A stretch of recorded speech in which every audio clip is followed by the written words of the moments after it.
So hello everyone, कैसे हो आप सब।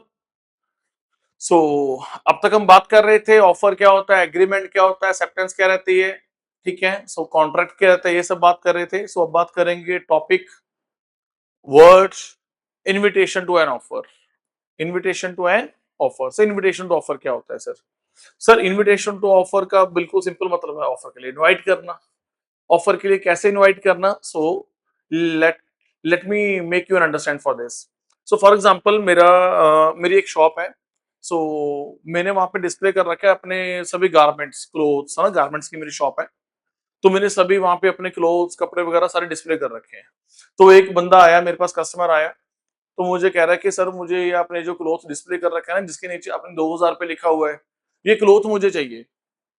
आई सेड कि मैं तुम्हें ये नहीं बेच सकता सर। ये एक्चुअली अभी 10 मिनट पहले मैंने किसी और को सेल कर दिया। वो कस्टमर मेरे पास थोड़ी देर तक आएगा तो वो ले जाएगा इसको आके, सर ये ऑलरेडी बिक चुका है। तो वो मुझे कहता कि सर आपने इसको डिस्प्ले किया हुआ है, this was an offer by your site, I am making an acceptance and this is for 2000 rupees because it involves consideration, so now it is a contract, it is an agreement sir, because it is legal, so it is a valid contract sir now, and you are bound by this contract, you are legally bound by this contract, and you have to sell this cloth to me sir. So the point is कि this is not an offer sir, he is saying wrong. Sir मैंने वो जो कपड़े display कर रखे हैं वो मैं ऑफर नहीं कर रहा। It is a classic example of invitation to offer sir, it is a classic example of invitation to offer. होएगा क्या, कस्टमर मेरे पास आएगा, मैं ऑफर को इनवाइट कर रहा हूं। कस्टमर आके मुझे कहेगा कि सर ये मैंने चीज लेनी है सर, ये मैंने फलाना कपड़ा लेना है सर। तो आगे मैं डिसाइड करूंगा, उसने मुझे ऑफर करना है कि सर मुझे ये कपड़ा लेना है, मैंने डिसाइड करना है कि मैंने एक्सेप्टेंस देनी है कि नहीं देनी सर। सो पहली बात तो ये ऑफर नहीं रहता when there is a display of goods, और दूसरी बात ये इनविटेशन टू ऑफर है सर। मैं सामने वाले बंदे से ऑफर इनवाइट कर रहा हूं सर। आगे उसने आके ऑफर दिया, एक्सेप्टेंस देना ना देना मेरी मर्जी है। कल को अगला आके मुझे कहे कि मुझे 2000 का कपड़ा 1500 में ले दे दो, but I am not ready कि मैं उसको 1500 में नहीं दे सकता सर। तो वो कल को मुझे कहेगा कि सर आपने ऑफर किया हुआ था तो मैं आके एक्सेप्टेंस कर रहा हूं, मैं रेडी हूं 1500 पे लेने के लिए। ठीक है, मैं कह नहीं भाई, ये ऑफर नहीं है, ये इनविटेशन टू ऑफर है। आप मुझे ऑफर कर रहे हो 1500 में, मैं आपको हाँ नहीं कर रहा 1500 में सर, मेरी कोई एक्सेप्टेंस नहीं है सर। फाइन। सो अगर ये ऑफर ही नहीं है, सो अगर ये एक्सेप्टेंस ही नहीं है, ठीक है, क्योंकि invitation to offer, it is not an acceptance sir. Fine. So this is not an agreement sir. अगर एग्रीमेंट नहीं है तो कॉन्ट्रैक्ट का आएगा बॉस। मेरी बात समझ आ रही कि नहीं समझ आ रही। So there is a difference between offer and invitation to offer.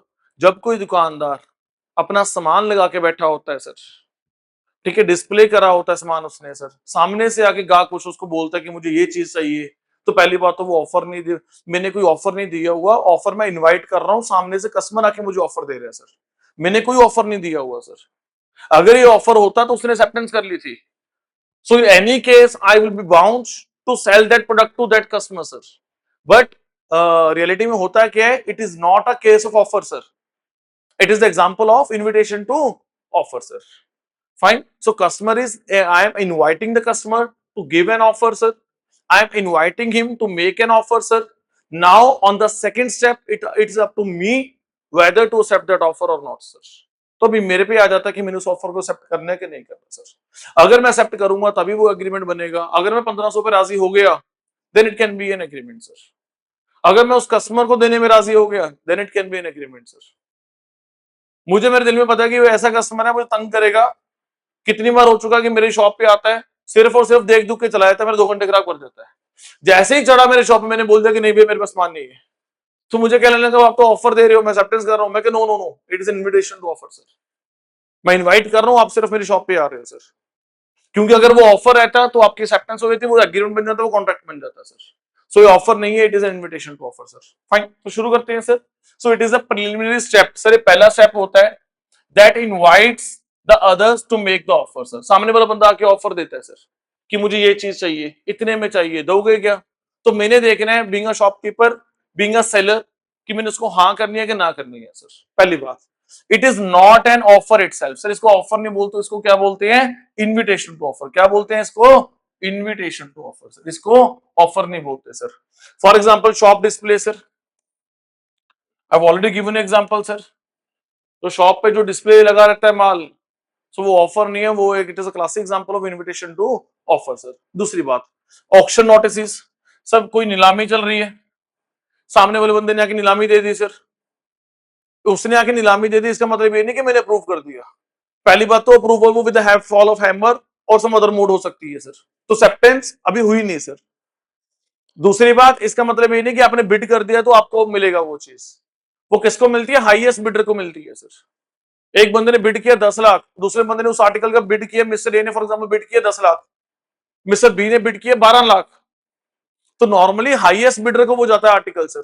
तो कल को मिस्टर ये नहीं कह सकता कि मैंने 10 लाख ऑफर किया था, आपने एक्सेप्टेंस कर दिया, ठीक है, आप चीज को बेच रहे थे, नीलाम कर रहे थे, आपका ऑफर था, मेरे 10 लाख में एक्सेप्टेंस दे दी, तो ये एग्रीमेंट बन गया, ये कॉन्ट्रैक्ट बन गया ना, and you are bound by that sir, you are bound to give me that article sir. The answer is no, the answer is no.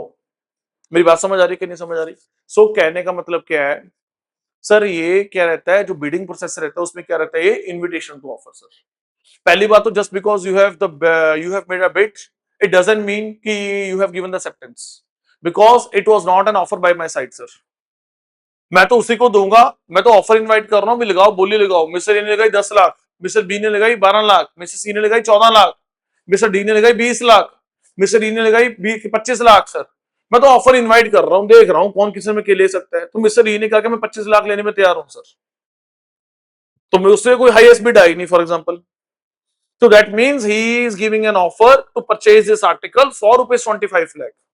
Offer उसने दी है, अब मैंने एक्सेप्टेंस देनी है सर, वो with the fall of hammer होगी, ये और सम अदर मोड होगी, बाय द रिंग होगी, ये वर्बल होगी, वो कैसे भी हो सकती है sir, but the point is कि वो ऑफर सामने वाला दे रहा है, मैं डिस्प्ले ऑफ अपना आर्टिकल करके बैठा हूं, उसकी नीलामी हो रही है, इसका मतलब ये नहीं कि मैं ऑफर दे रहा हूं sir, I am inviting the offers from different bidders, every bidder is making a bid sir, but acceptance will be on the second step and by the me sir, तो मैं एक्सेप्टेंस दूंगा sir, it is a second step sir, fine. End of course जो normally auction रहता है उसमें highest bidder को acceptance जाती है सर।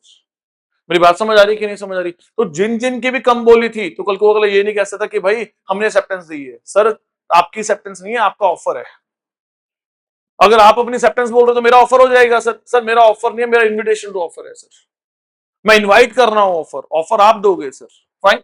सो auction sales, price list, price list, ठीक है, जस्ट बिकॉज आप मेरे रेस्टोरेंट में आके बैठ गए, आपने मेन्यू उठा लिया, उस पर सभी प्राइस लिखे रहते हैं सर, तो आपने कहा कि सर फलानी चीज दे दो, फॉर एग्जाम्पल डोसा दे दो सर, तो मैंने कहा सॉरी सर डोसा अभी नहीं बन पाएगा, अभी कारीगर नहीं है, वो शाम को आता है, शाम को मिलेगा। तो कस्टमर कहने लगा कि सर आप ऑफर दे रहे हो, मैंने एक्सेप्टेंस कर ली, आपने डोसा का जो प्राइस लिखा हुआ 250 लिखा हुआ है, I am accepting that price, ठीक है, तो आपका ऑफर है, मेरा एक्सेप्टेंस है, तो एग्रीमेंट हो गया, कॉन्ट्रैक्ट हो गया, क्योंकि लीगल है sir, and now you are bound to give that dosa to me sir, right now sir. मैंने बोला कि नहीं sir, it was not an offer by my side, it was just a display of the price of the goods being sold by me sir, I am inviting the offer from your side and you have come here to give an offer sir, now on the second step it is up to me whether to accept that offer or not sir, fine. So just a display of the prices of the goods, whether on some menu card, whether on some chart, whether on some paper sir, it doesn't mean कि I am offering the goods on this price, fine. It is a classic example of invitation to offer sir, fine. उसके बाद advertisements, college प्रोस्पेक्टसेस, तो college ने prospectus जारी कर दिया, इसका मतलब ये है कि सामने वाले से वो एडमिशन कर रहा है, मांग रहा है कि आप अप्लाई करो, जाएगा तो कट ऑफ के बेस पे सर, सीट्स तो मेरे पास 100 ही है फॉर एग्जांपल पर्टिकुलर क्लास की सर, तो कल को जिनको सीट्स नहीं मिली तो वो ये बात नहीं बोल सकता कि कॉलेज ने ऑफर किया था, हमने एडमिशन फॉर्म फिल कर दिया, प्रोस्पेक्टस फिल कर दिया, या एप्लीकेशन फीस मैंने पे कर दी, या रजिस्ट्रेशन फॉर्म मैंने फिल कर दिया, तो मेरी एक्सेप्टेंस होगी, आपका ऑफर था, एग्रीमेंट है, बाउंड ऑफ सीट को आपको सीट देनी पड़ेगी sir. The answer is no. Issuing of prospectus means college is inviting the students to apply, to make an offer, and it will be an offer from the student side, not the college side. College is just inviting the offers. Now after दो students जिन्होंने भी apply करना है, जिन्होंने भी offer देना है, वो अपना अप्लाई कर सकता है। Now acceptance will be from college side sir. तो कॉलेज ने देखना उसको एक्सेप्टेंस देनी है कि नहीं देनी सर। फाइन, तो अगर कॉलेज एक्सेप्टेंस देगा, जो भी उसका क्राइटेरिया रहेगा सर, मेरिट है जो भी है, व्हाटएवर इट इज, फाइन, तो एक्सेप्टेंस तब होगी सर आफ्टर फुलफिलमेंट ऑफ जो भी कंडीशंस होंगी उनकी उस कॉन्ट्रैक्ट की सर। फाइन, अगर एक्सेप्टेंस नहीं हुई तो सामने वाला student can not go to the court of law just by saying that the college has given the offer and I have given the acceptance, it was an agreement, it was a contract, sir. The answer is no. College has not given any offer, sir. College was just inviting the offers. The point is that students have to apply, sir. They have to apply to the college, sir. It will be up to the college whether to accept that or not, sir. Fine. So issuing the prospectus is not a case of the offer, sir. Fine. मेरी बात समझ आ रही है कि नहीं समझ आ रही? इसको क्या केस लॉ था सर? इसका केस लॉ था sir Harvey versus facie 1893 AC Allahabad court है सर। एसी इलाहाबाद कोर्ट नहीं, आगे जाके देखते हैं एसी का मतलब क्या है। Privy Council sir. सर ये केस लॉ है सर। पहले आपको केस लॉ बताता हूं, फिर ऊपर जो लिखा हो वो क्या लिखा हो बताऊंगा सर, उसको कैसे रीड करते हैं।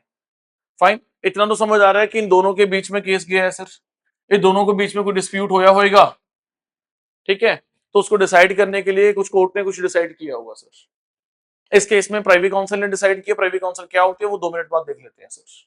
फाइन, सो 1893 की जजमेंट है तो वो भी देख लेते हैं सर। फाइन, सो ये एसी 552 क्या होता है ये भी आगे जाके देख लेते हैं जस्ट आफ्टर 2-3 मिनट्स। तो हुआ क्या sir, the plaintiff Harvey sent a telegram to the defendant Fessy asking 2 questions। तो पहली बात तो दो शब्द मैंने यहाँ पे यूज किए हैं। सो पहला शब्द है सर प्लेंटिफ, दूसरा शब्द है डिफेंडेंट। सो जो बंदा केस फाइल करता है, जो एप्लीकेंट होता है, उसको क्या बोलते हैं? प्लेंटिफ। क्या बोलते हैं?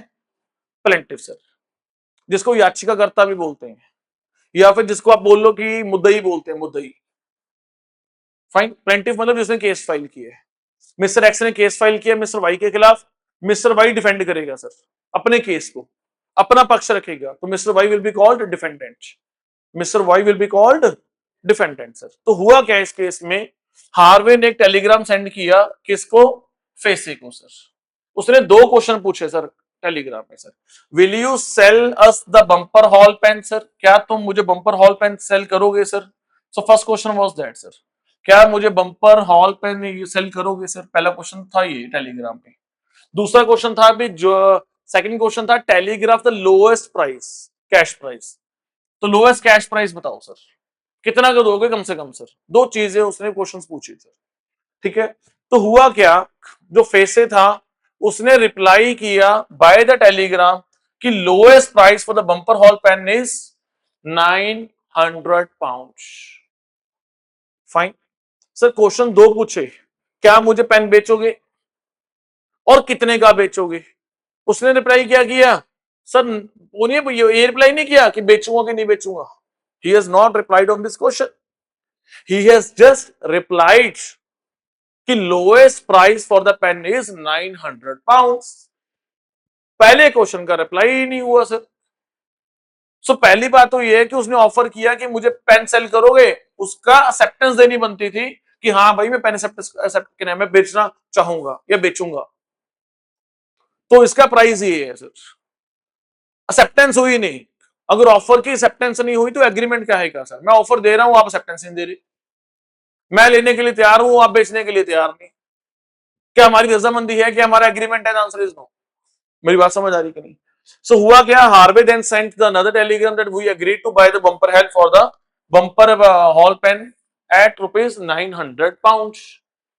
तो हार्वे ने एक और लेटर निकाल दिया, उसने कह दिया कि हाँ ठीक है, उसने बोला 900 प्राइस जो है वो लोएस्ट है, जो 900 है वो लोएस्ट प्राइस है। यहां से हार्वे ने लेटर निकाल दिया कि हाँ भाई मैं लेने के लिए तैयार हूं।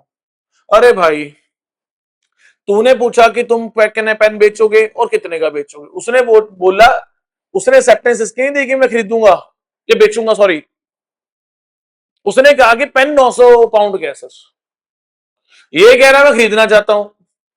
इसने पहले पूछा कि बेचोगे, इसने खुद ही कह दिया मैं खरीदना चाहता हूं। इसने तो अभी तक एक्सेप्टेंस दी नहीं सर। मेरी बात समझ आ रही कि नहीं समझ आ रही? इसने तो सिर्फ अपना क्या नाम है, फेसे ने तो सिर्फ क्या किया है, फेसे ने क्या किया है सर, सिर्फ और सिर्फ उसने तो रिप्लाई किया है कि लोएस्ट कैश प्राइस है। मेरी बात समझ आ रही कि नहीं समझ आ रही? नाउ उसके बाद, बट उसके बाद हुआ क्या, ये जो पेन था, ये जो ऑनरशिप थी, ये जो प्रॉपर्टी थी, Facey refused, Facey refuse to sell the property, Facey refuse to sell this ownership of the pen sir. मेरी बात समझ आ रही कि नहीं समझ आ रही सर? उसके बाद तो हुआ क्या, केस गया प्राइवेट काउंसिल में से। प्राइवेट काउंसिल कौन है, ये कोई कोर्ट है, ठीक है, कोई ये सुप्रीम कोर्ट है, फेडरल कोर्ट है, क्या है, इसको आगे देखते हैं, आगे 2 मिनट बाद देखते हैं सर। तो प्राइवेट काउंसिल क्या कहती है, आप समझ लो कि कोर्ट है सर। फाइन, अंग्रेजों के जमाने के सर, तो उस समय का केस है ये 1893 का सर। कब का केस है ये, 1893 का सर, ठीक है। सो तब का ही केस है बॉस, ठीक है। सो तब क्या डिसाइड हुआ, कोर्ट क्या कहती है, प्राइवेट काउंसिल हेल्ड दैट, तो उसने डिसीजन दिया, हेल्ड का मतलब है डिसीजन देना सर। फेसेस reply was not an offer sir, but only an invitation to an offer sir, ठीक है। जो फेसे ने रिप्लाई किया था, उसने क्या था 900 सर, उसने सिर्फ प्राइस कोट किया था, उसने ये नहीं किया था कि हाँ मैं बेचना चाहता हूं सर। फाइन, सो जो फेसे की तरफ से रिप्लाई आया था, कोर्ट ने ऑब्जर्व किया, it was not an offer, it was an invitation to an offer sir. उसके बाद he had answered only the second question, उसने सिर्फ और सिर्फ सेकंड क्वेश्चन का आंसर दिया, that is the price. He had not shown his willingness to sell. जब मैं अपनी दुकान पे कपड़ा लगा के बैठा हूं, सामने वाला बंदा मेरे पास आया, बेशक मैं अपनी दुकान पे कपड़ा लगा के बैठा हूं, बेशक मैंने वहां पे लिखा हुआ है 900 पाउंड, तो सामने वाला बंदा आके मुझे फोर्स नहीं कर सकता कि 900 पाउंड का दो सर। किसी ने आके मुझसे पूछा कि इसका प्राइस कितने का, मैं कहा 900 पाउंड। चलो ये बात तो टेलीग्राम पे चल रही है, मैं सिंपल सी फॉर्म में बता देता हूँ सर। मैं कनेक्ट कुछ कोई आर्टिकल लगा हुआ है, तो मुझे आके किसी ने पूछा कहता है कितने का, मैं कहा 900 पाउंड का सर। कहता लोएस्ट है, मैं लोएस्ट प्राइस है। कहता पैक कर दो, मैं पैक नहीं करना। कह रहा क्यों, मैं मेरी मर्जी। चलो अभी तो गया अपने 900 पाउंड। मैंने कहा आपने प्राइस पूछा, मैंने बता दिया, आपने पूछा बेचोगे, मैंने कोई रिप्लाई नहीं किया sir, I am silent on this. Fine, तो कह रहा कि आपने तो डिस्प्ले कर रखा है, अब तो प्राइस कोट कर रहे हो। मैं कहा प्राइस कोट करने का मतलब ये नहीं है कि मैं मतलब कि आपकी एक्सेप्टेंस दे रहा हूं, आपको एक्सेप्टेंस दे रहा हूं। आपने ऑफर किया कि आप इसको लेना चाहते हो, हार्वे ने ऑफर किया कि वो क्या बेचोगे, दैट मींस वो खरीदना चाहता है सर। कस्टमर ने ऑफर किया कि वो खरीदना चाहता है, वो मुझसे पूछ रहे बेचोगे, तो मैंने क्या भाई, इसके लोएस्ट प्राइस ये है, इसका मतलब ये नहीं कि मैंने एक्सेप्टेंस दे दी sir. Just the display of the goods, just quoting the price via telegram or by whatever modes, by menu cards or by a display at itself, the article के नीचे मैंने वहां पे लिखा हुआ है sir. it does not mean कि मैंने acceptance दी है सर। आप ऑफर दे रहे हो कि आप खरीदना चाहते हो, पर मैं acceptance नहीं दे रहा सर। इसको क्या बोलते हैं, इन्विटेशन टू ऑफर सर। मेरी बात समझ आ रही कि नहीं? चलो टेलीग्राम चलता रहेगा। So the mere statement of the lowest price at which a person is willing to sell does not create any contract sir। तो जस्ट सिर्फ मैंने प्राइस कोट की है, इसका मतलब ये नहीं कि वो मेरी विलिंगनेस है sir. It can not be create any contract sir, इसको कॉन्ट्रैक्ट नहीं माना जा सकता बॉस। मेरी बात समझ आ रही कि नहीं समझ आ रही? Are you understanding my point और not? So Harvey's telegram was actually an offer to buy, fine, but which Facey was free to reject sir. सो सामने कस्टमर खरीदना चाहता है, ठीक है, हार्वे खरीदना चाहता है, बट फेसे का पूरा राइट है उस ऑफर को रिजेक्ट करने का सर। अगले ने ऑफर किया, अगर खरीदना चाहता है तो मेरी मर्जी में बेचूं या ना बेचूं सर। मेरी बात समझ आ रही कि नहीं?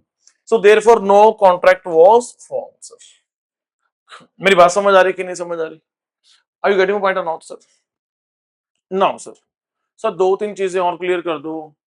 ये क्या है, प्राइवेट काउंसिल क्या होती है सर? सर प्राइवेट काउंसिल क्या होती है sir? Now what is the meaning of private counsel sir? So private counsel क्या होती है सर? मैं पढ़ता हूं 1 मिनट, फिर बोलते हैं sir. So the private counsel specifically, private counsel तो वैसे कई देशों में बनी है, मैं सिर्फ उसकी बात कर रहा हूँ जो इंडिया में बनती है, जो जुडिशियल कमेटी का काम करती है सर, ठीक है ना। प्राइवेट काउंसिल कंसेप्ट को बेल्जियम में भी दिख जाएगा sir. But I am only talking in the Indian context.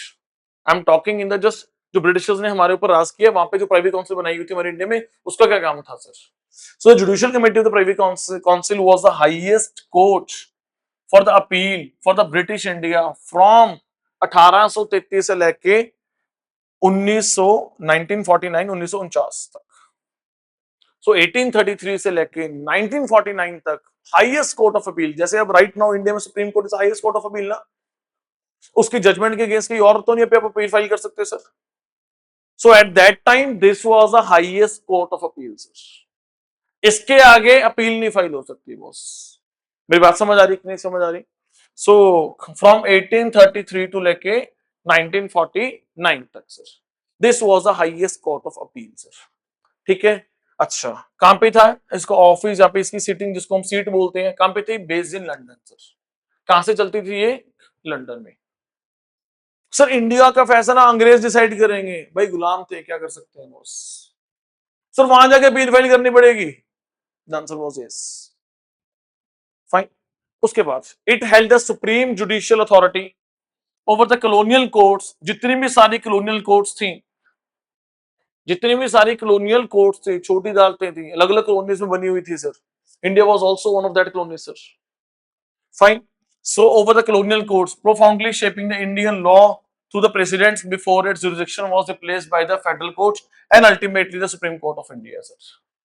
जब तक सर फेडरल कोर्ट नहीं आ गई, उसके बाद सुप्रीम कोर्ट नहीं आ गई सर, ठीक है, that was the highest court of appeal sir for the colonial courts. Sir federal court आ गई, उसके बाद सुप्रीम कोर्ट आ गई, फेडरल कोर्ट का कंसेप्ट क्या है? सर हुआ क्या, 1935 के बाद जब गवर्नमेंट ऑफ इंडिया एक्ट पास हुआ हमारे यहाँ पे, ठीक है, उसके बाद अप्रोक्स 1937 में एक फेडरल कोर्ट बनाई गई सर। फेडरल कोर्ट थी जिस मतलब जो हाईएस्ट कोर्ट थी इंडिया में। पर let me tell you, let me clarify you, private council उससे भी बड़ी थी सर। दोनों ने बराबर में फंक्शन किए। ऐसा नहीं है कि फॉर एग्जांपल इंडिया में कंसेप्ट आ गया उसका क्या नाम है फेडरल कोर्ट का, और प्राइवेट काउंसिल को खत्म कर दिया गया। Private council was also there. 1937 से लेके 49 तक की बात कर रहा हूं। प्राइवेट काउंसिल भी थी, फेडरल कोर्ट भी थी sir. Federal Court was like a highest court of appeal in India only, based upon India sir. But उसके भी अगर आपने अपील फाइल करनी है, ये कुछ सिविल केसेस में रहता था कि हाई कोर्ट से डायरेक्ट अपील चली जाती थी वहां प्राइवेट काउंसिल में सर। फाइन। सो यानी कि कहने का मतलब क्या है, फेडरल कोर्ट्स के ऊपर प्राइवेट काउंसिल थी। डोंट मिसअंडरस्टूड की प्राइवेट काउंसिल खत्म हो गई सर। मेरी बात समझ आ रही कि नहीं समझ आ रही? हुआ क्या, 1949 से लेकर 1950 तक सुप्रीम कोर्ट कब आई है? जब संविधान लागू हुआ है। संविधान कब लागू हुआ है? 26 जनवरी 1950 को, 26 जैन 1950 सर। एक साल फिर फेडरल कोर्ट थी यहाँ पे सर, थोड़ा टाइम, क्योंकि किसी चीज को बंद करने, किसी को खड़ा करने में थोड़ा सा टाइम तो लेता ही है उस चीज को इंप्लीमेंट करने में। चीजें तैयार हो रही हैं सर, अंग्रेज छोड़ के जा चुके हैं, हमने करवाना की भी क्या है प्राइवेट काउंसिल से सर। फाइन। वैसे भी ना 1947 से लेके ना 1949 तक प्राइवेट काउंसिल की पावर्स कम कर दी थी sir. Mostly cases federal court में इससे रिजॉल्व हो रहे थे सर। आहिस्ता आहिस्ता उसके केस आने बंद हो गए थे। अब तो उससे स्मेल आती थी कि ये अंग्रेजों की अदालत है, हम जाती नहीं थे प्राइवेट, नाम से नफरत थी हमें सर प्राइवेट काउंसिल सर। अपने जमाने में इतने घटिया घटिया डिसीजन भी उन्होंने हमारे ऊपर थोपे हैं जो इंडिया का बहुत नुकसान किया जिसने इंडिया का sir. So it give the sense of that कि हम उसके स्लेव हैं sir. So because we got independence in 1947, ठीक है, तो केसेस वहां जाने बंद हो गए थे सर। ठीक है ना, तब तक अंग्रेजों का राज था, उनकी तुत्ती बोलती थी, अगला अपनी चाहता था सर। जब अंग्रेज भगा दिए सर, तब उससे करवाना गया है, बाढ़ में जाए उसकी कोर्ट। फाइन। तो 47 से लेके 49 तक भी फेडरल कोर्ट ने काम किया सर। ठीक है, पर प्राइवेट काउंसिल जो ऑफिशियली खत्म हुई है 49 में खत्म हुई है सर। फिर 49 से लेके 50 तक was Federal Court was there sir, it was highest court of appeal sir. 1950 में तो फिर Supreme Court of India got established. मेरी बात समझ आ रही कि नहीं समझ आ रही? नाउ तो हुआ क्या, क्या 1833 में जब चार्टर एक्ट आया तो judicial committee of the private counsel became the highest court of appeal for the British India sir. ठीक है, so that was based in London, that was based in London sir. 1937 को, 1 अक्टूबर 1937 को sir, federal Court of India was established. Federal Court of India was established, a new court under the government of India act 1935 sir, under the government of India act 1935 sir. मेरी बात समझ आ रही है कि नहीं समझ आ रही? Fine. It worked alongside with the private counsel sir, मैं यही तो बात बोल रहा हूं बारी बार। 1937 से लेके 49 तक Federal Court was there, private council was there till 1947. Who was the most powerful? Private council. But on the Indian perspective, based in India, seated in India, sir, who was powerful? That federal court, sir. But federal court की भी appeals file होती थी private counsel में, sir. Fine. उसके बाद तो 1949 में officially कानून पास किया गया, abolition of the private councils act, jurisdiction act 1949 passed. So all the appeals to private council, ठीक है, जो भी अपील्स जाती थी जहां तक, तो हमने वो अंग्रेजों की दाल से करवाना कि बंद करो इसको, बंद कर दिया सर. Fine. So it powers were transfer to the Federal Court, sir. Fine. तो जब संविधान लागू हुआ 26 जनवरी 1950 को, sir, Supreme Court of India came into existence under the constitution of India. It then replaced the Federal Court of law, sir, as well. Fine. तो उसको federal court को भी रिप्लेस कर दिया गया, सर. आई डू होप आपको मोटा मोटा समझ आएगा प्राइवेट काउंसिल क्या करती है, सर. प्राइवेट काउंसिल क्या करती है, सर. ये जो प्राइवेट काउंसिल थी ना, इसमें मोस्टली सीनियर जजेस रहते थे. ठीक है. सीनियर जजेस बेसिकली ना, वहां पे दो हाउसेस है ना यूके में, House of Commons, House of Lords. England की बात कर रहा हूँ, नॉट यूके स्पेसिफिकली, सर. ठीक है. So House of Common, House of Lords. Most of the cases में जो हाउस ऑफ लॉर्ड्स के मेंबर थे, जिसको वो अपर हाउस बोलते हैं, उसके जो रिटायर्ड मेंबर्स है वो आया के जज बन जाते थे. जितनी भी अंग्रेजों की कॉलोनीज है ना, African colonies, Indian colonies, south Asian colonies, ठीक है ना, इंडिया की बात कर लो, जिसकी बात कर लो, जितने सारे देश गुलाम थे, वो वहां की अदालतों में जाके अब रिटायर हो गए, चिल्ल मारना है यार. अपने आप को महान तो समझते हैं ये लोग, हम तो महान थे नहीं उनकी नजरों में से. फाइन. सो क्यों नहीं थे वो, कभी फिर देखेंगे, है ना, डिटेल में जाके. सो इतना टफ प्रोसीजर था, सारा कुछ उन्होंने करिकुलम इंग्लिश मीडियम कर दिया था. ठीक है. सिविल सर्विस का एग्जाम लेते थे, सेंटर बनता था इंग्लैंड, वहां एग्जाम देने जाओ. बताओ. एक स्कूल यहाँ पे ओपन नहीं करना इंग्लिश मीडियम, थोप दी हमारे ऊपर अंग्रेजी, तो वहां पे जाओ देने एग्जाम, सर. तो कैसे निकलेंगे, है ना, ऑफिसर्स यहाँ से. फाइन. तो फिर भी ऐसे बहुत सारे लोग, बाबा राव अम्बेडकर साहब वर्गे, ऐसे महान लोग जो पढ़ लिख गए, सर, उस जमाने में. एनी हाउ, सो मेरे कहने का मतलब क्या हुआ, सर, मेरे कहने का मतलब क्या हुआ, जो ये प्राइवेट काउंसिल थी, सर, इसको खत्म कर दिया गया. ठीक है. जो प्राइवेट काउंसिल के मेंबर्स है, हाउस ऑफ लॉर्ड्स के रहते थे, तभी वो बोलते नहीं कोर्ट में, my lord, my lord, my lord. अब तो खैर नहीं बोलते. नहीं, माई लॉर्ड का कंसेप्ट कहां से आया है? वहीं से तो आया है. वो हाउस ऑफ लॉर्ड्स को बिलोंग करते थे ना मोस्टली. ठीक है. तो कहते हैं हाउस ऑफ कॉमन्स के भी शायद कुछ मेंबर्स रहते थे उसमें, उनकी अदालतों के कुछ रिटायर्ड, कुछ एक्सपर्ट्स वगैरह रहते थे, सर. ठीक है ना. अच्छे अच्छे परक्यूसिट से एंजॉय करते थे, और क्या. उसके बाद आगे मूव करें, सर. सर, अंग्रेज ना इंटेलिजेंट होते थे. अच्छा, ठीक है जी, मान लिया मेरी बात, आपकी बात. ऐसा कैसे हो सकता है कि पूरे देश में और इंटेलिजेंट लोग ही नहीं हमारे यहाँ. एनीहाउ, आगे मूव करते हैं. Between 1937 and 1949 the judicial committee of was, मैं वही बोल रहा हूँ, व्हिच वाज मोर पावरफुल. अगर टेक्निकली बोले कौन पावरफुल है, 1937 से लेके 49 तक, या 47 तक लगा लो, सर. फेडरल कोर्ट के private counsel, private counsel, sir, based in London was technically more powerful, sir. ठीक है. So and superior judicial body, although the federal court of india was the highest court located physically within india, sir, physically within india, sir. मेरी बात समझ आ रही है कि नहीं समझ आ रही, sir? Are you getting my point or not? उसके बाद सर आपने क्या वर्ड यूज किया है, प्लेंटिफ, डिफेंडेंट, क्या होता है ये? सर मैं बताता हूँ. अगर तो कोई कोर्ट में मैटर गया सिविल नेचर का, सर, सिविल नेचर कैसे होता है, जैसे कोई चेक बाउंस का केस है, कोई मैरिज डिस्प्यूट है, सर, कोई प्रॉपर्टी डिस्प्यूट है, सर. अगर कोई सिविल मैटर्स के केसेस जा रहे हैं, तो उस पे जो बंदा केस फाइल करता है उसको क्या बोलते हैं? प्लेंटिफ. क्या बोलते हैं? Plaintiff, sir. जो डिफेंड करता है उसको क्या बोलते हैं? डिफेंडेंट. क्या बोलते हैं? Defendant, sir. मेरी बात समझ आ रही है कि नहीं समझ आ रही? सो उसके बाद जो क्रिमिनल केसेस में रहता है, सर, क्रिमिनल केसेस में जो पार्टी या पक्ष केस फाइल करता है, कोई डिपार्टमेंट भी कर सकती है, कंपनी भी कर सकती है, कोई भी है, सर, कोई इंसान भी कर सकता है, सरकारों के भी केस चलती है, महकमों के भी केस चलते हैं, बॉस. फाइन. सो जो केस फाइल करता है उसको प्रोसिक्यूशन में बोलते हैं, स्टेट भी बोलते हैं, सर. अगर कोई स्टेट का केस है, सरकार का केस है, सर, जो सामने वाली पार्टी होती है जिसके ऊपर इल्जाम लगे हैं, क्योंकि क्रिमिनल मैटर है, तो सामने वाले को एक्यूज्ड वर्ड भी यूज करते हैं सर। क्या वर्ड यूज करते हैं? एक्यूज्ड वर्ड भी यूज करते हैं सर। ओके, या फिर डिफेंडेंट भी कहते हैं। क्या कहते हैं? डिफेंडेंट। जो पिटिशंस फाइल होती हैं, जो पिटिशंस फाइल होती हैं सर, चाहे वो रिट पिटिशन हुआ, चाहे वो रिट, ठीक है, रिट पिटिशन हुआ, या जो सुप्रीम कोर्ट में एसएलपी फाइल होती है, special leave petition sir.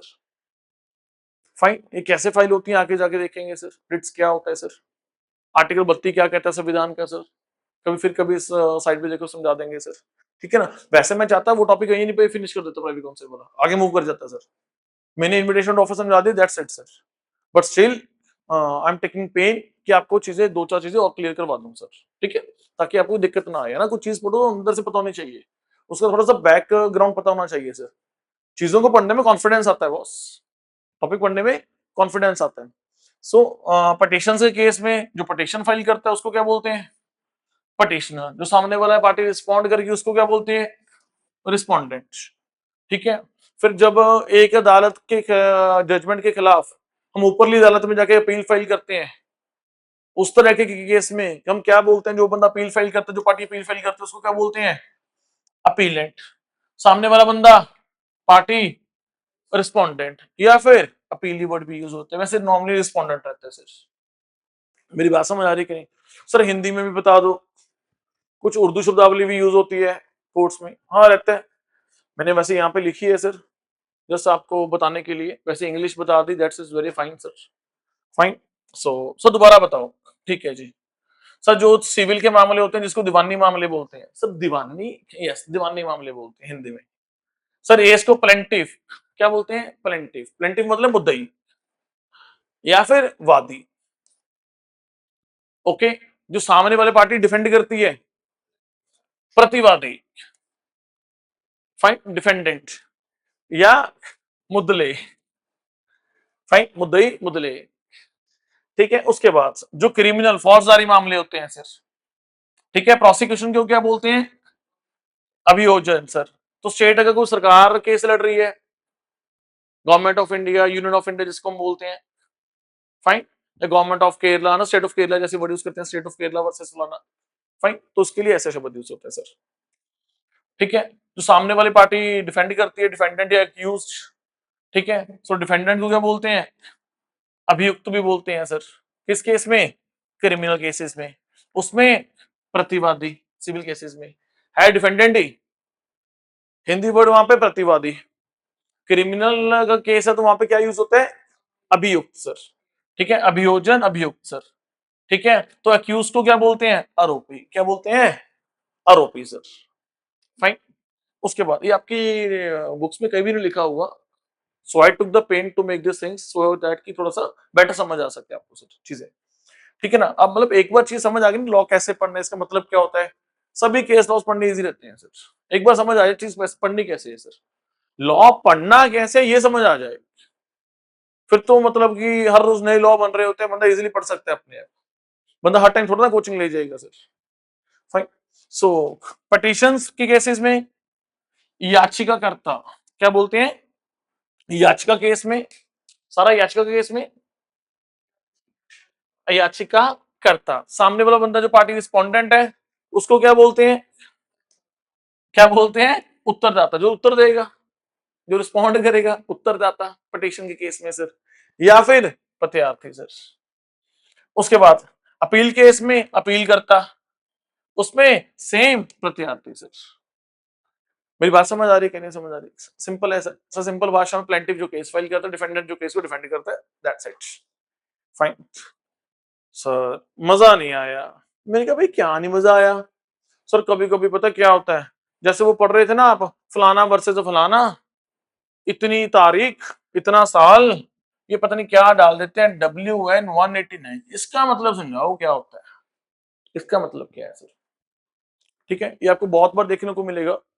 So just let me give you an example. Yes. So मैंने आपके लिए स्पेशल यहाँ पे लगाए हैं सो दैट आपको समझ आ जाए। प्लीज यहाँ पे देखो एक बार सर, प्लीज प्लीज प्लीज यहाँ पे देखना sir. Now meaning of citation sir, so कभी कभी होता क्या है, सिटेशन मतलब जो हम कोट करते हैं ना केस रेफरेंस का, साइट करते हैं, कोट करना, साइट करना सर, ठीक है, meaning of citation sir. So 1962 AIR, sir AIR means all India rank, अरे नहीं भाई, ऑल इंडिया रैंक नहीं होता इसका मतलब। सर फिर क्या होता है sir? All India reporter. Sir reporter, reporter कहां से आ गया? एआईआर तो हमने ऑल इंडिया रैंक सुना है, अरे सीए वालों को एआईआर के सपने आते रहते हैं बस। जब एआईआर का पढ़ा नहीं, ऑल इंडिया रैंक देखने लग गए। सर ऑल इंडिया रिपोर्टर क्या बोलते हैं इसको? All India reporter. Sir all India reporter एक लॉ रिपोर्टिंग एजेंसी है, इंस्टीट्यूशन है सर, तो जितनी भी सारी सुप्रीम कोर्ट और हाई कोर्ट्स की जजमेंट्स आती हैं, कोर्ट्स की जजमेंट्स आती हैं, ठीक है, उसको पब्लिश करता है, प्रिंट एंड पब्लिश करता है एज इट इज, ठीक है ना, प्रॉपर ऑर्गेनाइज्ड फॉर्म में सर। फाइन। सो आपने कभी वकील का चैम्बर देखा होगा, एडवोकेट का, तो इतनी सारी बुक्स लगी रहती हैं, या इनके क्या है, चार्टर्ड अकाउंटेंट का चैम्बर देखा होगा, इतने सारे इनकम टैक्स की जजमेंट्स पड़ी होती हैं। वो बुक्स पब्लिश कौन करता है? पब्लिशिंग हाउस कौन सा फेमस है इंडिया में sir? So one of the famous, क्या नाम है उसका? All India reporter sir. अगर मैं कोई जजमेंट कोट कर रहा हूं कि फलाना वर्सेस फलाना एआईआर, दैट मींस मैंने कहां से पढ़ा है? एआईआर के उसमें से पढ़ा है सर। तो नॉर्मली ये कोर्ट में भी यूज होता है सर। एआईआर की इतनी मतलब कि आप कह के चलो कि मतलब कि इतनी विश्वसनीयता है सर, कोर्ट भी उसको कंसिडर करती है सर। फाइन। सो कहने का मतलब क्या है, 1962 का मतलब ये हुआ कि ये जो केस है ये 1962 में डिसाइड हुआ था। अगर मैं इसकी एग्जांपल लेके चलूं सर, ठीक है, सीएल का मतलब ये है कि ये कलकत्ता हाई कोर्ट की जजमेंट है सर, कलकत्ता हाई कोर्ट की जजमेंट है sir. Okay, so AIR this is the name of the law book, अब बुक कह लो, रिपोर्ट कह लो, fine, in which the full judgment is printed sir. Sir कोई जजमेंट्स ना 200 200 500 500 700 पन्नों की भी होती है। कहते केशवानंद भारती केस की जजमेंट 700 पेजेस की है लगभग। सो इतनी बड़ी बड़ी जजमेंट्स भी रहती हैं सर, 700 पेज की पूरी किताब बन जाएगी इतनी बड़ी सर। अब उसको बुक बोल लो, जजमेंट बोल लो, फाइन, रिपोर्ट बोल लो, कुछ मर्जी बोल लो sir. Now so AIR is the most popular and authentic law, विश्वसनीय law reporter in India sir. मेरी बात समझ आ रही कि नहीं समझ आ रही? Now so in this example this case was decided by Calcutta high court sir, this case was decided by Calcutta high court sir. Now 314 का मतलब क्या हुआ कि जो 1962 में, जो 1962 में जितनी भी सारी जजमेंट्स आई हैं, ओके, जो कैलकाटा सीरीज है, मतलब ये पब्लिशर क्या करते होंगे, हर एक हाई कोर्ट के अलग अलग वो बनाते होंगे बुक्स, राजस्थान हाई कोर्ट की अलग, पंजाब हरियाणा हाई कोर्ट की बुक, जो कैलकाटा सीरीज की बुक है उसका जो 1962 के पब्लिकेशन है सर, उसमें जो पेज नंबर 314 है वहां पे जजमेंट लिखी हुई है सर, या वहां पे जजमेंट लिखी हुई है सर। मेरी बात समझ आ रही है कि नहीं समझ आ रही? तो आगे से दिक्कत तो नहीं आएगी समझने में सर, आगे से दिक्कत तो नहीं आएगी? आएगी, अभी भी आएगी सर, अभी भी कमी है थोड़ी सी इसमें सर। अब क्या कमी है? एक्चुअली कहीं एआईआर नहीं है जो पब्लिश करती है सर, एक दो और भी हैं सर, एक दो और भी हैं सर। सर और कौन से हैं sir? SCC, SCC, supreme court cases. So most popular and authoritative private law reporter for supreme court judgments published by, ठीक है, जो कंपनी का नाम क्या पब्लिश करती है? SCC publications. नाम क्या है उसका? नाम क्या है? Eastern book company boss. SCR, एक और एससीआर भी रहता है सर, ठीक है सर। एससीसी दिखाओ पहले कहां पे है सर। जैसे फॉर एग्जांपल एक केस है MC Mehta versus union of India, एक केंद्र सरकार के खिलाफ केस है, ओके, 1987 की जजमेंट है। यहां पे लिखा हुआ है वन, यहां पे क्या लिखा हुआ है? One, fine. यहां पे क्या लिखा हुआ है? एससीसी। यहां पे क्या लिखा हुआ है? 395। यानी कि जो जजमेंट हम कोट कर रहे हैं, एससीसी की जजमेंट जो उसने पब्लिश की है उसको कोट कर रहे हैं सर। उसकी जो रेफरेंस बुक है, उसकी जो पब्लिकेशन बुक है, वहां से हम रेफर कर रहे हैं सर। इसका मतलब ये हुआ सर, पहली बात। दूसरी बात, वन का मतलब क्या हुआ? वन का मतलब हो वॉल्यूम नंबर। सर अभी तो पेज नंबर बोल रहे थे, अभी आप वॉल्यूम पे आ गए। मेरी बात समझ आ रही कि नहीं समझ आ रही? तो हुआ क्या होगा कि जो, क्योंकि ये सुप्रीम कोर्ट की पब्लिश करता है ना सिर्फ, क्योंकि ये सिर्फ क्या करता है? सुप्रीम कोर्ट की पब्लिश कर रहा है, तो एक बुक तो उन्होंने पब्लिश नहीं की होगी ना, तो कई सारे वॉल्यूम इशू किए होंगे सर उन्होंने, जजमेंट बहुत ज्यादा रहती है सर। फाइन, तो वॉल्यूम नंबर 1 में, वॉल्यूम नंबर 1 की जजमेंट है, कौन सी ईयर की? 1987 की सर। किसने, किसकी हम रेफरेंस की बात कर रहे हैं, किसने पब्लिश की है? Supreme court cases. ये पब्लिकेशन किसका है? ईस्टर्न बुक कंपनी का पब्लिकेशन है सर। मेरी बात समझ आ रही कि नहीं समझ आ रही? दूसरी बात, ये क्या है? रिपोर्टर का नाम, रिपोर्टर एआईआर भी हो सकता है, रिपोर्टर एससीसी भी हो सकता है सर। एससीसी वाला कौन है? ईस्टर्न वाले सर। एआईआर अपने आप में अलग ब्रांड है सर। मेरी बात समझ आ रही कि नहीं? 395 का मतलब क्या हुआ? Page number. तो यानी कि इसमें हमने पेज नंबर भी कोड कर दिया, बुक नंबर भी कोड कर दिया, वॉल्यूम नंबर 1 भी कोड कर दिया सर। मेरी बात समझ आ रही कि नहीं समझ आ रही? Do you get my point और नॉट? समझ आया कि नहीं समझ आया बॉस? सर और बताओ सर, एक होता है एससीआर, एक होता है एससीआर सर। अब ये क्या है सर? ये सरकार का, सुप्रीम कोर्ट का official government publication of supreme court judgments. Publish कौन करते हैं इसको? Supreme court itself. Supreme court अपना खुद का पब्लिकेशन हाउस से जजमेंट्स इशू करती है सर, फिर पब्लिश करती है, सॉरी। उसके खुद का जो पब्लिकेशन हाउस है उसका नाम क्या है? एससीआर। क्या नाम है उसका? एससीआर। मेरी बात समझ आ रही कि नहीं? So publication published by the supreme court itself sir. So I'm giving you another example, sir. It is a classic example, sir. Keshananda Bharati versus State of Kerala, 1973, a most historical judgment, sir. जिस बंदे ने 2 दिन भी law पढ़ा ना अपनी जिंदगी में, केशवानंद भारती पढ़ा होता है उसने सर। अब केशवानंद भारती का भी गूगल करोगे ना, अब गूगल का पेज नंबर 1 पे क्लिक करना, 10 पे क्लिक करना, 50 पे क्लिक कर देना, आगे क्लिक कर देना, सर पेज नंबर शायद खत्म होने के कगार पे आ जाएंगे। इसके ऊपर लिखे हुए आर्टिकल्स की कोई कमी नहीं है सर। इस दुनिया में ऐसा कोई पब्लिशर नहीं है लॉ का, ऐसी कोई किताब नहीं है, ऐसा कोई लॉ स्टूडेंट नहीं है, जज नहीं है, वकील नहीं है, जिनको इनके बारे में नहीं पता सर। नहीं समझे? तो जैसे कहते हैं ना कि जिस बच्चे ने 10 दिन भी अकाउंट्स पढ़ा है तो उसको एसेट लायबिलिटी तो पता होता है सर, उसको बेसिक डेबिट क्रेडिट तो समझ रहता है सर। तो उनको केशवानंद भारती पता होता है versus state of Kerala 1973 sir. एक लाइन में बता देता हूं, वैसे तो बहुत बड़ी जजमेंट है, 700 पेजेस की सर। तब ये डिसाइड नहीं हो पा रहा था कि संविधान अमेंड हो सकता है कि नहीं हो सकता। तो इस केस में कहा गया, कहा तो बहुत कुछ किया, but for CA foundation, for CA foundation students एक लाइन में बता रहा हूं कि संविधान अमेंड वैसे हो सकता है, बट उसका बेसिक स्ट्रक्चर ऑफ कॉन्स्टिट्यूशन नहीं चेंज कर सकते, जो उसकी मूलभूत भावना है सर। अब उसका क्या मतलब हुआ? जैसे फंडामेंटल राइट्स हैं, ठीक है, so most important part of the Indian constitution sir, उसको नहीं आप हाथ लगा सकते। ऐसा ना हो कि राइट ऑफ इक्वालिटी खत्म कर दे लॉ पास करवा के सर। सरकार कल को कॉन्स्टिट्यूशन अमेंडमेंट बिल पेश करे और राइट टू इक्वालिटी खत्म कर दे सर, ऐसा नहीं हो सकता सर।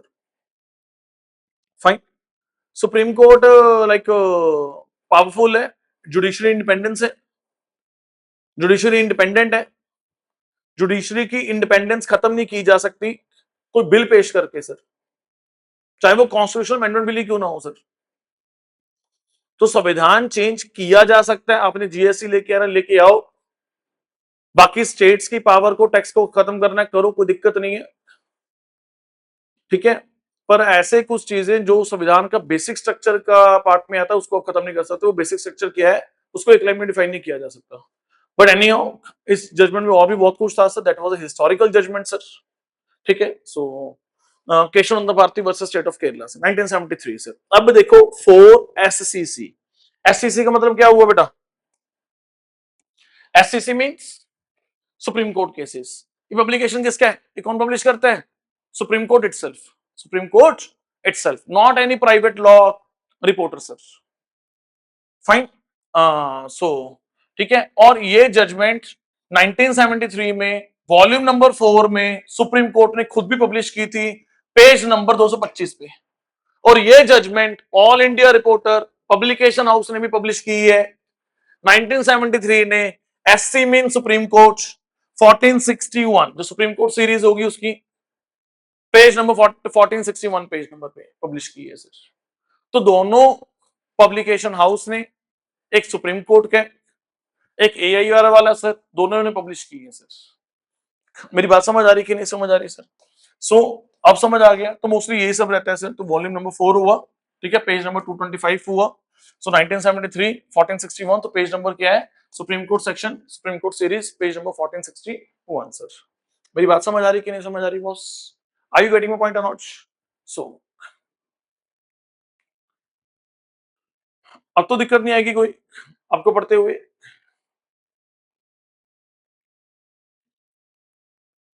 सर इतने डेप्थ में क्यों जाके समझाया सर आपने? सर क्या करें? तो दिक्कत क्या है कि आगे जाके ना, मतलब कि आपको दिक्कत ना आए किसी चीज में सर, ठीक है? सो नेक्स्ट, सो जो हम बात कर रहे थे offer and invitation to offer की सर। इनविटेशन टू ऑफर क्या है, हमने आर्मी वाले केस में भी बता दिया। एंड दैट सेम फैक्ट्स गए थे दोबारा कोर्ट में सर, फिर वही मामला आया, फिर कोर्ट ने कहा कि भाई ऑफर अलग होता है, इनविटेशन टू ऑफर अलग रहता है सर। मेरी बात समझ आ रही कि नहीं समझ आ रही? So this decision was followed in the McPherson versus Aparna 1951 ASC 184, with the owner's statement that he would not accept the less than 6,000 rupees was held to be the only invitation to an offer, but not an actual offer sir। तो एक honour ने 6,000 rupees lowest price quote किया होगा कि भाई 6,000 से कम नहीं बेचूंगा। इसका मतलब ये नहीं कि वो एक्सेप्टेंस दे रहा है सर, वो सिर्फ बता रहा है कि 6,000 का लोएस्ट प्राइस है मेरा sir. So it is just an invitation offer sir. Sir offer simple और क्लियर होना चाहिए कि भाई तुम मुझे बेचना चाहते हो, एक्सेप्टेंस दे रहे सामने वाला बंदा, ध्यान से सुनना। कह रहे इसका लोएस्ट प्राइस 6,000 है, मैं पूछ रहा हूं तुम मुझे बेचना चाहते हो? मैं 6,000 में लेने में तैयार हूं, क्या तुम मुझे ये आर्टिकल बेचना चाहते हो? ध्यान से सुनना, सामने वाला बंदा क्या बोलता है, कह रहा है सर इसका प्राइस 6,000 है लोएस्ट। अरे मैं क्या भाई, क्या तुम मुझे बेचना चाहते हो 6,000 में? यस और नो। जब तक यस और नो नहीं आएगा, एक्सेप्टेंस की बात नहीं हो रही अभी तक। वो बोले जा रहा है, कह रहा 6,000 में मैं बेचूंगा। मैं कह तो रहा हूं आप बेचना चाहते हो, यस और no. Offer must be clear, बोलो यस मैं बेचना चाहता हूं 6,000 में, acceptance must be clear sir. मेरी बात समझ आ रही कि नहीं समझ आ रही? Are you getting a point और not? Fine. So this is an offer versus invitation to an offer sir, ठीक है? जब आप कोई कॉन्ट्रैक्ट करना चाहते हो, when you are willing, fine, so this is an offer sir, ठीक है ना? मतलब कि एक तो होती है इंटेंशन, एक होती है विलिंगनेस। मैंने पहले भी समझाया था पिछले लास्ट लेक्चर में सर। एक होता है कि मैं मिस्टर एक्स को, मिस्टर एक्स या मिस्टर वाई को गाड़ी बेचना चाहता हूं, इनोवा क्रिस्टा 25 लाख की, 2025 मॉडल, लास्ट 2025 मॉडल, दिसंबर 2025 मॉडल, फलाना वेरिएंट, फलाना मॉडल, फलाना नंबर, फलानी रजिस्ट्री, फलाना आरसी उसकी वहां बनी हुई है, विद ऑल डिटेल्स। क्या तुम गाड़ी खरीदोगे सर? मैं चाहता हूँ कि वो खरीद ले, 25 लाख ऑफर कर रहा हूँ, मुझे अच्छा दाम मिल रहा है sir. So this is an offer sir, just mere expression, मैं सोच रहा हूँ गाड़ी बेच दो, it is not an offer sir. Mere expression is not an offer. When you are willing to sell something and you want सामने वाला बंदा हाँ बोले, this is an offer sir. So willingness कहां लिखा हुआ है? सेक्शन 2 क्लॉज ए में सर। सामने वाला बंदा हाँ बोले, मैं चाहता हूं सामने वाला बंदा हाँ बोले, कहां लिखा हुआ है? सेक्शन 2 क्लॉज ए में सर। मेरी बात समझ आ रही है कि नहीं समझ आ रही है सर? हाँ जी हाँ। आर यू गेटिंग पॉइंट और नॉट? फाइन। उसके बाद नेक्स्ट एक होता है इंड्यूस करना, किसी को उकसाना, किसी को कहना भाई आके मुझे ऑफर दो। When I am displaying the goods, I want सामने वाला बंदा आके offer they. Fine. So when I am displaying the goods at my shop, I want सामने वाला बंदा आके मुझे ऑफर दे सर। फाइन। वो बन पड़ा था पीछे कोई बात नहीं। उसके बाद सो इंटेंशन, ठीक है? सो जब आप ऑफर दे रहे होते हो, जब आप सेक्शन 2 क्लॉज ए को फुलफिल कर रहे होते हो, व्हेन यू वांट के सामने वाला बंदा लीगली बाउंड हो, वो एक्सेप्टेंस दे, ठीक है? सो इस केस में क्या होता है, अगर उसने एक्सेप्टेंस दे दी तो वो लीगली बाउंड है। Just displaying your goods at your shop, it is an invitation to offer, you are not legally bound to accept that offer sir। fine, so it is not binding at all sir, ठीक है? It creates a contract, offer दिया सामने वाले बंदे ने, acceptance दे दी, ठीक है ना? सारा सामने वाले बंदे ने एक्सेप्टेंस दे दी तो वो क्या हुआ? कॉन्ट्रैक्ट। क्या हुआ? कॉन्ट्रैक्ट। यहाँ पे क्या है, सामने बंदा ऑफर लेके आया, एक्सेप्टेंस तो मैंने देनी है अब सर, मैं नहीं ऑफर दे रहा सर, ठीक है ना। सो पहले क्या होता है सर, पहले होता है इनविटेशन टू ऑफर सर, ठीक है ना। तो इनविटेशन आएगा, पहले क्या होता है invitation to offer sir, so follows invitation precedes an offer sir. Sir ये ऑफर से पहले होता है, invitation to offer is a first step. अगर इनविटेशन ऑफर है तो ऑफर फर्स्ट स्टेप है sir, invitation to offer first step है, सामने वाला बंदा आके ऑफर देगा सर, ठीक है ना। So I getting point not sir. Offer तो डिफाइन था सेक्शन 2 क्लॉज ए में, आप बताओ सेक्शन 2 क्लॉज बी में क्या डिफाइन है, वही तो बात है, क्या डिफाइन है, एक्सेप्टेंस। क्या डिफाइन है बेटा, एक्सेप्टेंस। सर आप इतना हाईलाइट करके क्यों बोल रही हो कि section 2 B, section 2 B, I want you to memorize few important sections clauses as well sir। मेरी बात समझ आ रही है कि नहीं सर, आप हमें क्या इंपॉर्टेंट सेक्शंस की लिस्ट प्रोवाइड करवा दोगे, अरे करवा देंगे, क्या दिक्कत है उसमें सर। क्या हम साथ साथ कुछ एक साइड पे पेज लगा लें नोटबुक के एंड में या शुरुआत में, कहीं भी कहीं इंपॉर्टेंट सेक्शन है वहां पे लिख दिया सेक्शन नंबर ये, उसके हल्के रिमार्क्स लिख दिए, उसका कुछ उसकी डिटेल लिख दी वहां पे सर। ऐसे एक हम चार्ट बना लें, अरे बना लो, बहुत बढ़िया, अपने हाथ से बना लो सर, छोड़ो ना आलसी बंदे, आप दे दो बने बनाया, हम तो बस याद कर लेंगे सर। मैं भी दे दूंगा, आप भी बना लो, याद हो जाएगा अच्छे से सर, ऐसे बनाने से याद हो जाएगा। एक कॉपी क्या करना है उसकी, डबल कॉपी क्रिएट कर लेना, एक पेज वहां पे लगा लो अपने स्टडी टेबल के पास, टाइम टाइम पे है उसको भी अपडेट करते रहो सर। अब क्लास में बैठे हो आपने लिख लिया, घर जाके लिखा नहीं तो घर जाके भी लिख लो वहां पे सर, फाइन, अपडेट करते रहो, आपके स्टडी टेबल में आपके रूम में लगा होना चाहिए, ठीक है ना, आते जाते उस पर निगाह रहनी चाहिए। कई बच्चे पता क्या सोचते हैं, मेरी ये बात तो मान लेते हैं, लगा देते हैं और सोचते हैं याद हो जाएगा, सर याद यहाँ पे वजन डालने से होता है, मेमोराइज करना पड़ता है, अपने आप नहीं हो जाएगा। ऐसे तो मैं दे दूंगा आपको, ठीक है ना, आप उस पीडीएफ का प्रिंट आउट लेके उसको लगा लेना, देखो याद होता है नहीं होता सर। बुक्स खरीद लेने से याद नहीं हो जाती सर, पेज चिपका देने से याद नहीं हो जाता सर। बस पेज चिपकाने का मतलब इतना ही है कि वो आपके सामने है, जब भी आप रूम में फ्री हो तो आपने उसको और दिमाग पे थोड़ा सा पेन देना, अपने आप को थोड़ा पेन देके दिमाग पे वजन डाल के उसको याद करना है सर, कुछ इंपॉर्टेंट सेक्शंस को सर। सो रटना नहीं आता मुझे, मुझे ना रटना नहीं जाता, इसलिए तो मैं सीए में आऊं, मैं तो समझना पसंद करता हूँ सर, कुछ चीजें रटनी पड़ती हैं sir, like sir section number. अब सेक्शन नंबर आप और मैं कुछ चेंज तो कर नहीं सकते, जिस सेक्शन में जो लिखा है तो उसको वही लिख बोलेंगे ना, जो सेक्शन नंबर 3 में लिखा लिखा हुआ है, जो सेक्शन नंबर 10 में लिखा है 10 में लिखा हुआ है सर, तो क्या कर सकते हैं उसमें, कुछ चेंज थोड़ा ना कर सकते हैं सर अपनी तरफ से। जो लॉ लिखा हुआ है लिखा हुआ है, तो आपको मेमोराइज ही करना पड़ेगा ना सर, अपना एटीट्यूड छोड़ो, सब्जेक्ट की नीड के अकॉर्डिंग पढ़ो सर। मेरी बात समझ आ रही है कि नहीं, कुछ चीजें याद करनी पड़ती हैं बॉस, इसलिए भगवान ने मेमोरी पावर दी है आपको, फाइन। अच्छा सर मुझे अपनी हैबिट चेंज करनी पड़ेगी, यस चेंज करनी पड़ेगी बॉस। मेरी बात समझ आ रही, मेरी बात समझ आ रही कि नहीं समझ आ रही है आपको, फाइन। एक और चीज सर, मुझे ये बताओ, एक बच्चे ने मुझे क्वेश्चन पता क्या पूछा एक दिन, काफी टाइम की बात है, मुझे कहता है सर जैसे एक सेक्शन नंबर 10 है किसी कानून का, किसी एक्ट का, और दूसरी जगह पे भी किसी कानून का सेक्शन नंबर 10 है, वो सेम लिखा हुआ, वो सेम लिखा होगा, जो सेक्शन नंबर 10 है for example of act A, is it similar with the section number 10 of the act B. मैं क्या भाई, अपने चरण बता कहां पे हैं, वो मैं क्या, अगर एक कानून से काम चलता तो इतने सारे कानून बनाने की जरूरत क्या थी, पार्लियामेंट क्या कर रही है वहां बैठ के, इनकम टैक्स एक्ट के कानून में इनकम टैक्स की बातें गई होंगी, जीएसटी का बखरा कानून होगा, अलग कानून होगा सर, फाइन। तो डिफरेंट डिफरेंट है सर, आरटी एक्ट में अलग चीज लिखी हुई है, राइट टू एजुकेशन एक्ट अलग चीज है sir, insolvency and bankruptcy code में अलग चीजें लिखी हुई हैं सर, कोई कानून बड़ा है कोई छोटा है, किसी कानून में 100 सेक्शन है, किसी में 50 है, किसी में 500 है, किसी में 20 ही है। अगर बात करोगे इनकम टैक्स एक्ट की, बीएनएस की बहुत हैवी कानून है सर, बहुत बड़े कानून है बॉस।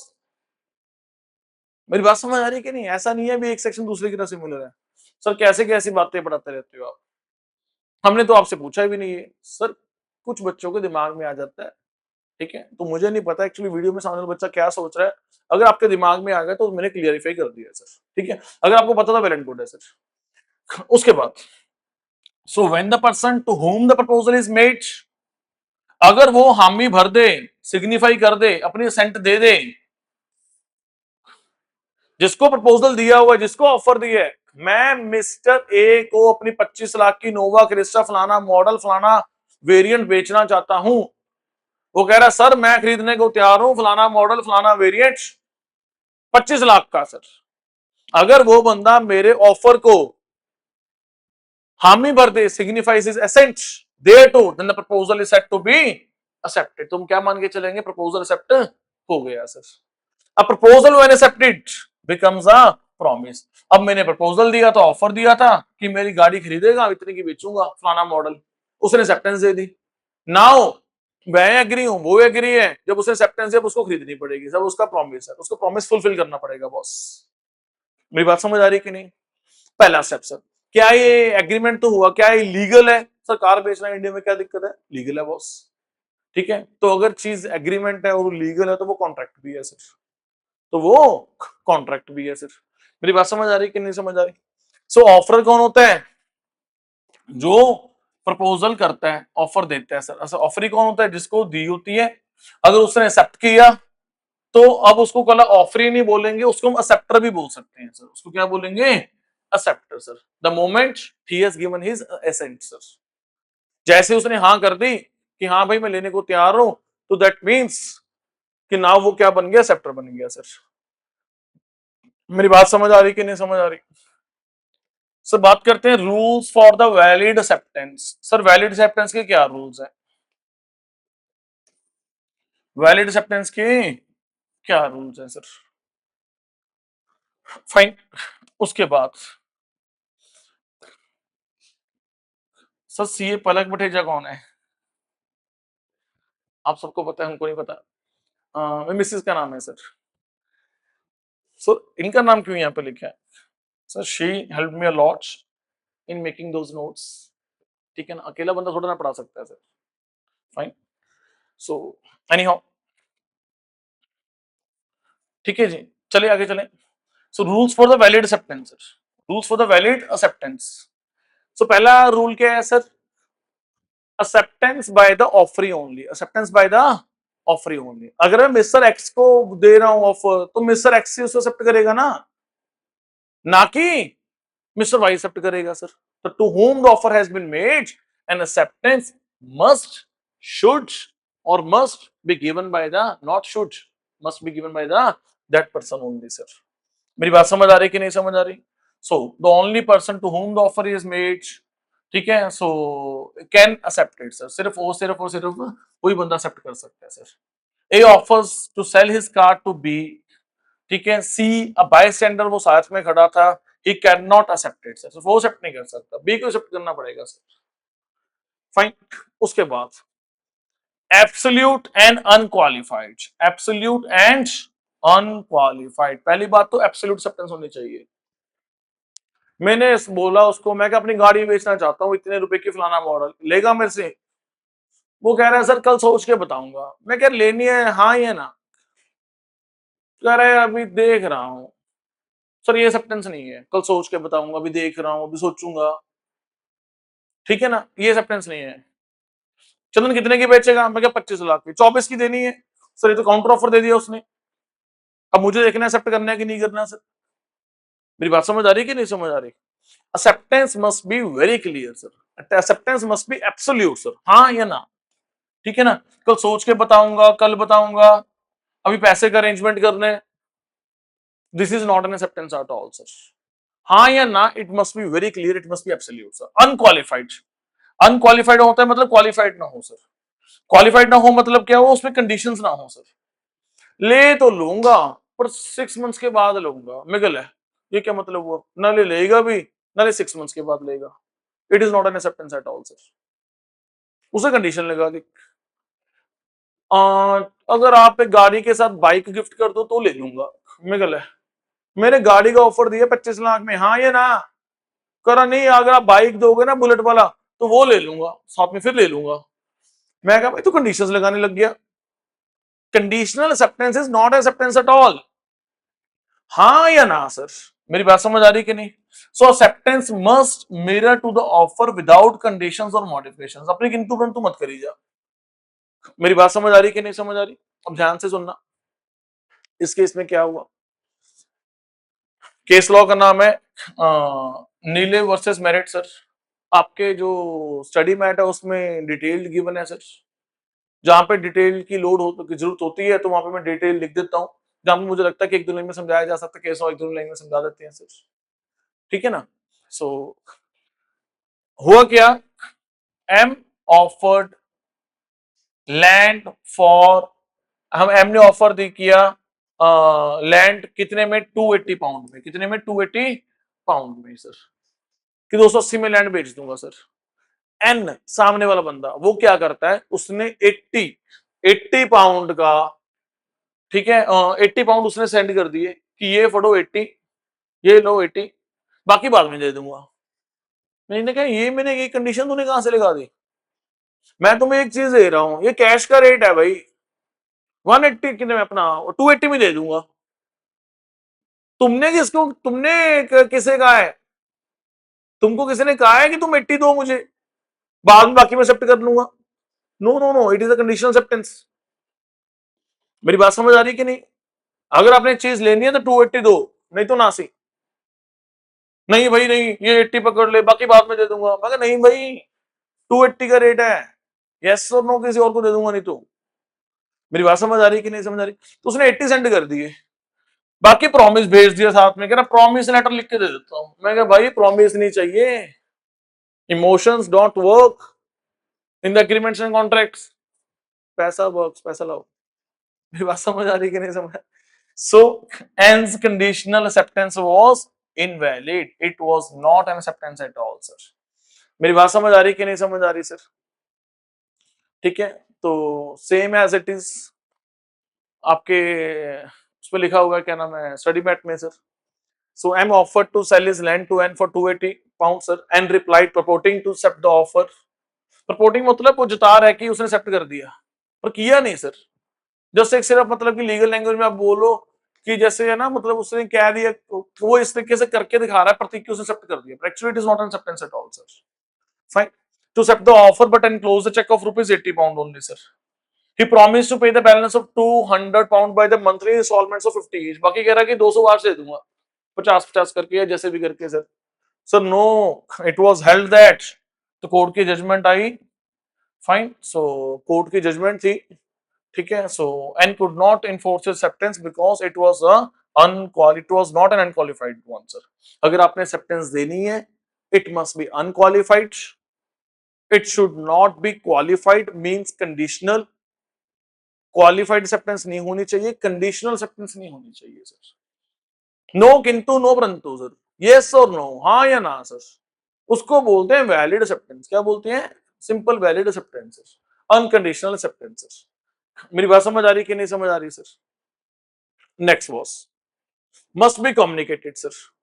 सर कम्युनिकेट तो करो ना सर। मैंने आपको ऑफर दिया, आपने एक्सेप्टेंस का लेटर भी लिखा और अपने ड्रॉर में रख लिया, और मेरे तक आपका एक्सेप्टेंस का लेटर ही नहीं पहुंचा, तो क्या एक्सेप्टेंस है? मुझे क्या पता आपने मेरी चीज लेने के लिए राजी हो कि नहीं सर। मेरी बात समझ आ रही कि नहीं? So acceptance must be reach the offeror except in cases of the implied acceptance. कभी कभी इंप्लाइड एक्सेप्टेंस रहते हैं, वो आगे जाके देख लेंगे, otherwise it should be communicated very well sir. अगर मैंने आपको ऑफर किया, अगर आपने एक्सेप्टेंस देनी है तो आप एक्सेप्टेंस अपने मुंह में मत दीजिए ना, और दिल में सोची होगी एक्सेप्टेंस है। सर मुझे बता भी देना सर, और मेरे तक आपकी बात पहुंच भी जाए सर। आप व्हाट्सएप कर दोगे ऐसे नंबर पे जो मेरा पुराना कभी मैंने बंद किया हुआ है, मैं नहीं चला रहा, मैंने सीन ही नहीं किया sir. Please it must be communicated to me sir. ठीक है ना?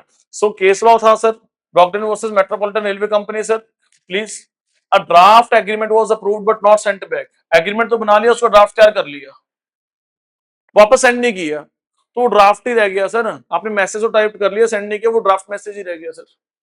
एग्रीमेंट जाएगा, साइन होएगा, तभी वो वैलिड एग्रीमेंट बनेगा, नहीं अदरवाइज वो ड्राफ्ट ही है सर। ठीक है ना? आपने सारा कुछ टाइप टू करके रख लिया, सब कुछ ओके, अब साइन नहीं होंगे तो वो ड्राफ्ट है सर। जब तक साइन नहीं होंगे, वो कम्युनिकेट नहीं होगा, तब तक वो एग्रीमेंट नहीं है सर।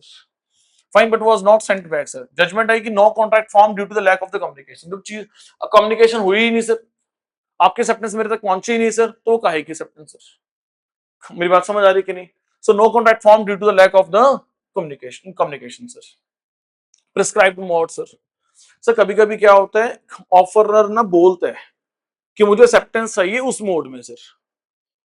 मैंने आपको ऑफर दिया, मैंने कहा अगर आपको एक्सेप्टेंस चाहिए ना तो आप मुझे रिटर्न में रिप्लाई करोगे। सर बहुत सारे काम रिटर्न में होते हैं, प्रॉपर्टी खरीदने जाओगे रिटर्न में ही होएगा सर।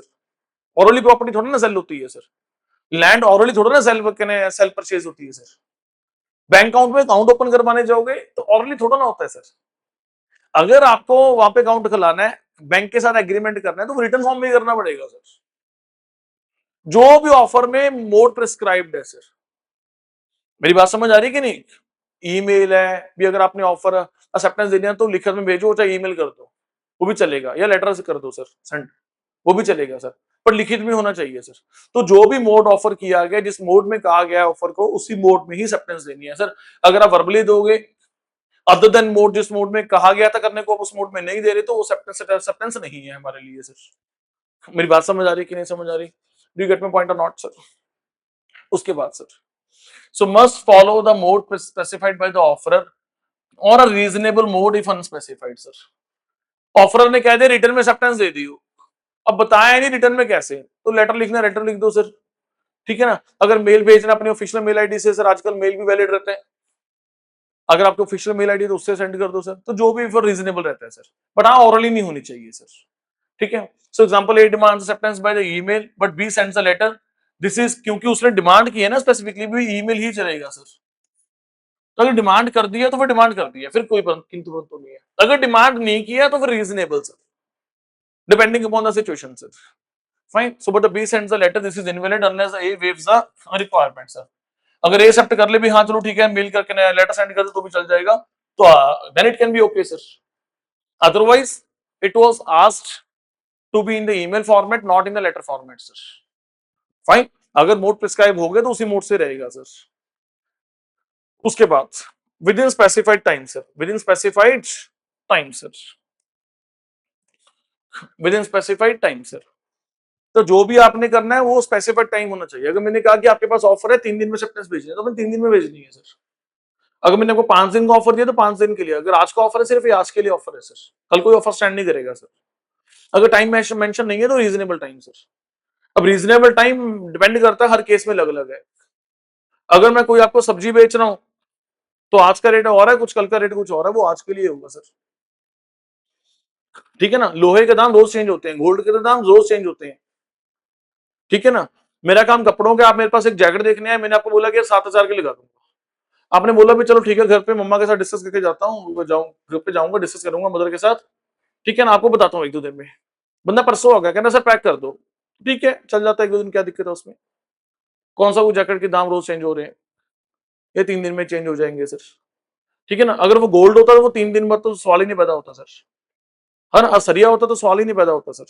मेटल्स की बात करें रोज का फ्लक्चुएशन है सर, गोल्ड की बात करें रोज का फ्लक्चुएशन है प्राइस का सर, ठीक है ना। तो गोल्ड के केस में 1 दिन का भी हो सकता है, सब्जियों के केस में 1 दिन का भी हो सकता है, किसी और आर्टिकल में 3-4-6 दिन का भी हो सकता है, डिपेंड करता है केस टू केस सर। सो कहने का मतलब ये है कि अगर ऑफर में टाइम मेंशन है कि 3 दिन में करो एक्सेप्टेंस, 2 दिन में दो, तो उसी टाइम में एक्सेप्टेंस देनी चाहिए। अगर टाइम मेंशन नहीं है तो it must be within a reasonable time sir. Fine, and what is a reasonable time? It all depends upon cases to cases, it all depends upon cases to cases. 4, ठीक है जी। सो आगे चलते हैं। Must occur within a stipulated time or reasonable period of time if no time is fixed. It offers to sell the perishable, और perishable है sir, कच्चा सामान है, ठीक है ना, 1 दिन की 1-2 दिन की वैलिडिटी है sir. So delayed acceptance after the spoilage is invalid. अब सामान खराब हो गया, आप एक्सेप्टेंस दे रहे हो सर, ये एक्सेप्टेंस नहीं है हमारे लिए सर। मेरी बात समझ आ रही कि नहीं? तो आपको पहले देनी पड़नी थी sir acceptance. Do you get my point और नॉट? मेरी बात समझ आ रही कि नहीं समझ आ रही sir? Are you getting my point और नॉट सर? उसके बाद silence is not acceptance sir. मैंने आपको बोला कि आप मेरी कार खरीदोगे नोवा क्रिस्टा 25 लाख में, and you be like that, आप कुछ बोल ही नहीं रहे। अरे मैंने बोला कि भाई खरीदोगे, आपने कुछ बोला नहीं, just because you are silent I assumed कि you want to purchase my car sir, and I assumed that your silence is your acceptance. No, you cannot assume anyone's silence to be as a acceptance. मेरी बात समझ आ रही कि नहीं? So mere silence does not imply consent. इसका मतलब ये नहीं कि बंदा चुप खड़ा है तो उसने कंसेंट दे दी sir. Unless prior conduct suggest otherwise. अगर कुछ पहले ऐसे पैसे पहले ऐसे चला रहा है, सब एक ना मेरा दुकानदार है, ठीक है ना, वो इतना बिजी रहता है, इतना बिजी रहता है, कभी एक फोन यहाँ पे, एक फोन यहाँ पे, एक फोन यहाँ पे, एक फोन यहाँ पे सर, ठीक है, पहले भी 3-4 बार हो गया, ठीक है ना। तो मेरा काम है ग्रोसरी का, मैंने उसको फोन किया, मैं कहा यार चीनी पहले 45 आ रही थी, 44 आ गई, बहुत कम रेट हो गया, तुम्हें 43 कर दूंगा, कर दूं 1500-2000 किलो माल पैक कर दूं, उसके पास टाइम ही नहीं है। वो कर देख ले चुप करके, कुछ बोले नहीं कुछ, शक, फोन कट।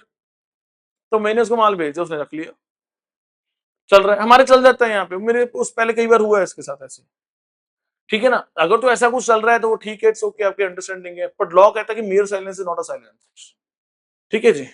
उसके बाद so Felthouse versus Bindley sir, an uncle offer to buy a horse stating silence meant acceptance, ठीक है, अंकल ने कहा कि मैं घोड़ा खरीदूंगा, ठीक है, सामने वाले बंदे ने कुछ बोला नहीं, ठीक है, तो वो मान रहा है कि एक्सेप्टेंस है, साइलेंस एक्सेप्टेंस है सर।